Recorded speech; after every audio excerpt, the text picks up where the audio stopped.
Okay, today we're going to do a quick video on how to replace the token reader inside your bookworm machine. It's very easy to do. You don't need any tools at all.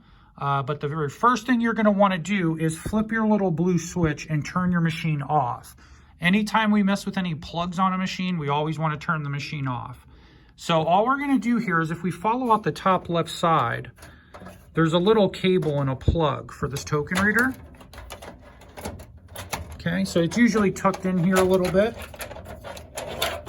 So you're just going to get your little plug. It has a little clasp, as you can see there. So you do have to kind of unclasp it. So you're just going to unplug it.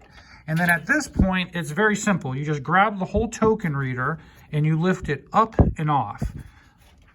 Just kind of give it a little pop just like that. Because as you can see, it has 3 holes on the back. And then there's 3 screws on the door. And it just kind of like pops on and hangs down.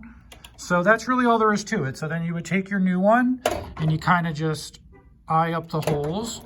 Make sure you're underneath that orange trigger there, obviously. And then you just kind of got to give it a little feel. You'll feel it kind of pop on and then it just pops down a little bit. And that's it. It just hangs on there like that. And then you would go ahead, see if I could do this with one hand. You would just go ahead and plug this in. And again, just make sure your machine's off when you're messing with the plugs. So that's it. Now, if we send you a token reader, it's going to be already pre-programmed. So you don't got to do like the token teach thing if you're familiar with that. You don't have to do any settings or anything. You're just going to tuck your cable back in here. I like to tuck it in under this lip. There's a little side lip here of the door, just so those cables don't end up getting pinched or something, you know, if they're hanging out and they're too loose.